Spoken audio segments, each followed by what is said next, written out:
Hey everybody, welcome to Appalachian Heart Song.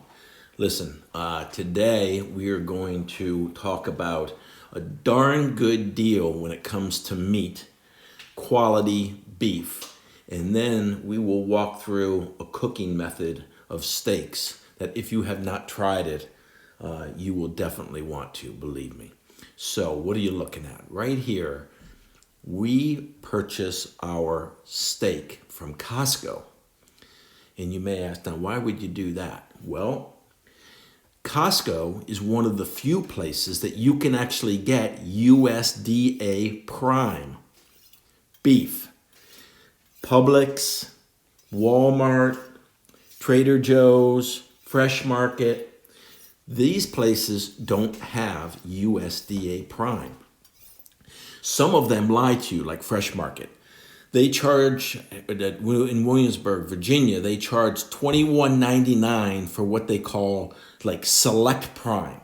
Well, there's no such thing as Select Prime. That's just a phrase. It's not a USDA has a Prime and USDA has a Select, but they don't have a Select Prime. It's just a phrase. So they're just hiding from you, probably choice, USDA choice, but you don't even know that. And they're charging you $21.99. Look at the size of this thing. Look at that. Okay. I will talk about this. So, you at Costco can get USDA Prime, and it's $19.99, where it was $19.99 a pound in February. It used to be, before that, it was $17.99 a pound. Now that's a darn good deal for USDA Prime.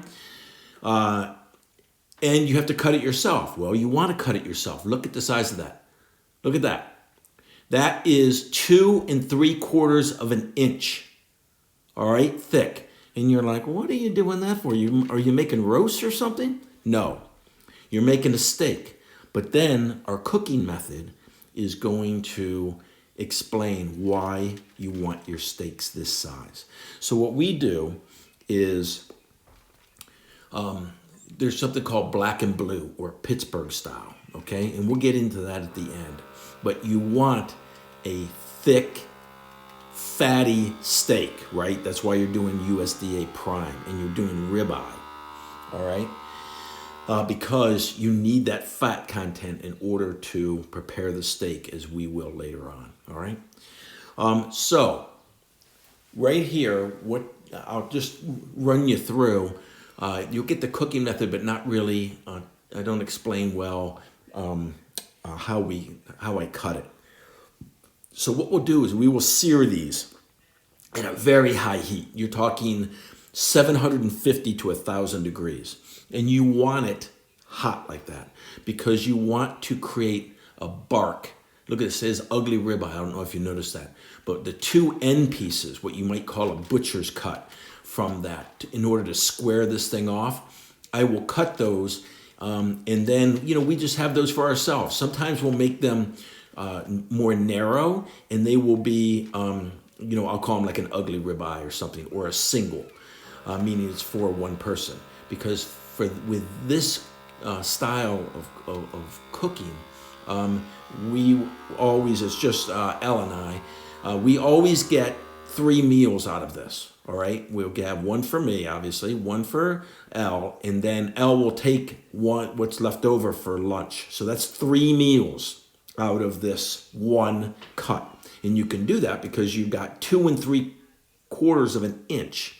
And then when I finish cooking it, I let it rest, and then I slice it. Okay, you're not getting a big chunk of meat in front of you. You're getting slices, and those slices are about 1/4 of an inch thick each one. So you're dealing with about, you obviously have some shrinkage of the meat, probably 2.5 inches across the width of the piece of meat that I give you, and it's 1/4 of an inch thick. And then what you do to eat it is you cut that right smack dab in the middle, obviously width-wise, right through the rare or medium rare piece. And that way you have this bark on the one end and you have the juices and that rare or medium rare on the other end of each piece that you eat. And I'm telling you, I don't know what it is about us. You know, we're O positive, which is a primitive blood type. Maybe it's, you know, some primitive part of our body, but you will literally, when it hits right, you will literally get tremors eating this. Your body will react to this like I've never had another piece of meat like that that did that. And that includes, you know, well, look at all those. So you got 1, 2, 3, 4, 5, 6, 7 steaks, which is really 14, well, no, it's really 21 meals, okay? 21 meals. That piece of ribeye costs us it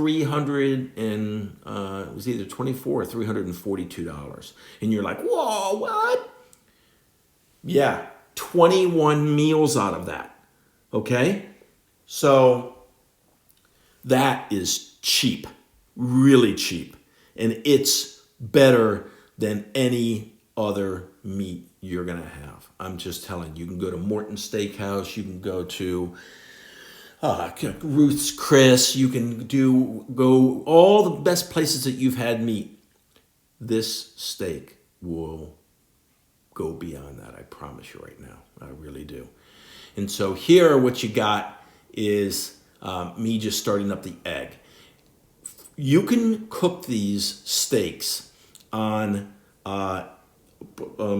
gas if you want, as long as it gets up to 750 degrees. Your thing. This, of course, is a kiln, right? And so it gets up to 750 to 1,000 degrees really easily. Now, this piece of meat is not from the February pack. This is actually from September.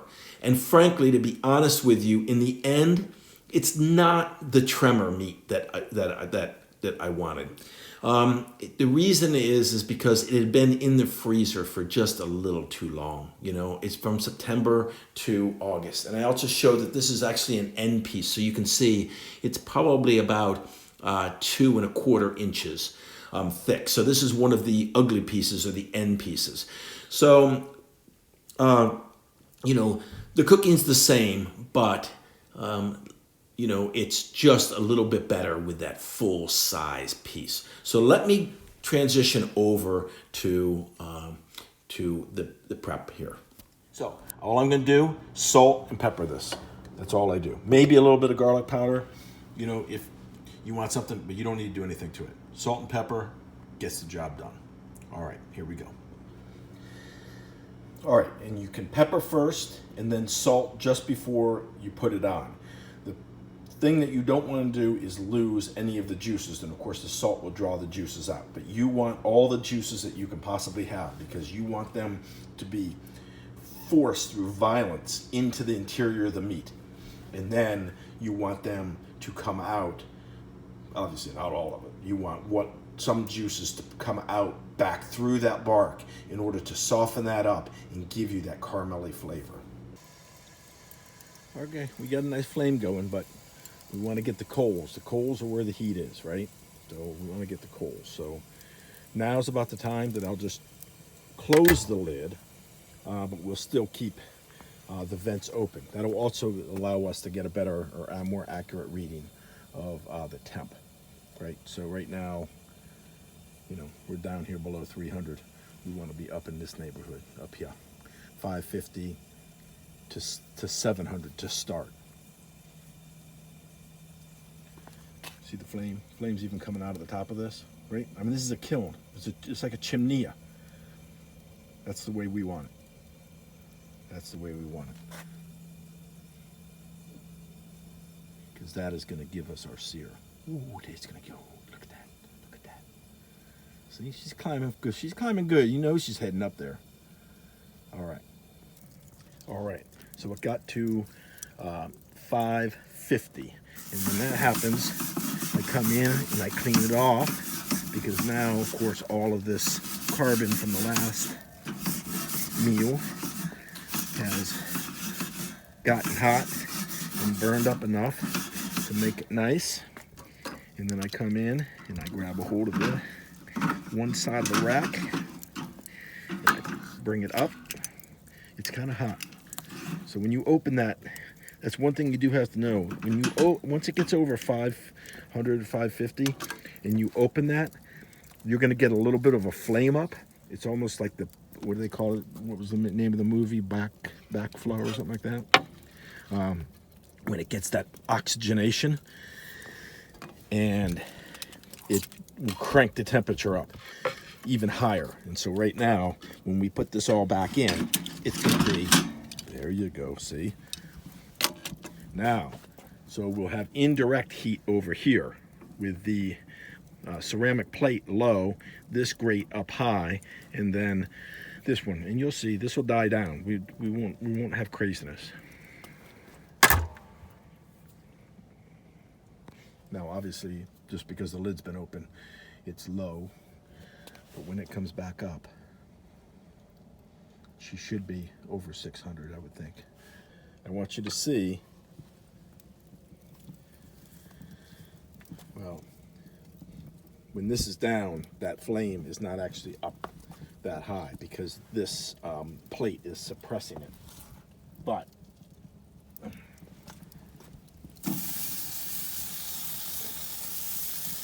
all right, you can leave this open if you want to. It doesn't matter, open or closed.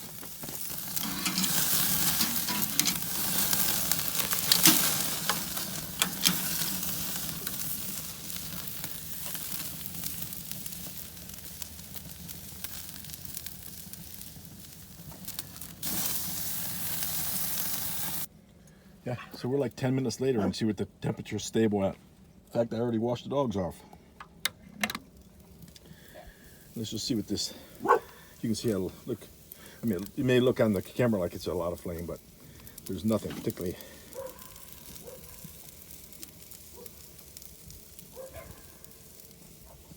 Look at that internal temperature. It's only 80. See what I'm talking about? All right, we're gonna open this up. Hopefully you can see how juicy that is. Look at that. Oh yeah. Shove that in there. What's the temperature? Still a little shy. Oh mama. 120. Whoa, 120. I may have just ruined it.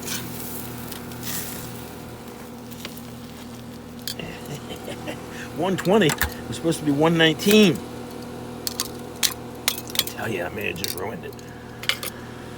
Okay, let me get my act together. Sorry about that. Meet you inside. Okay, now can you see what I'm talking about? You don't see a bunch of juice all over the place, but just look at how the juice has come to the surface.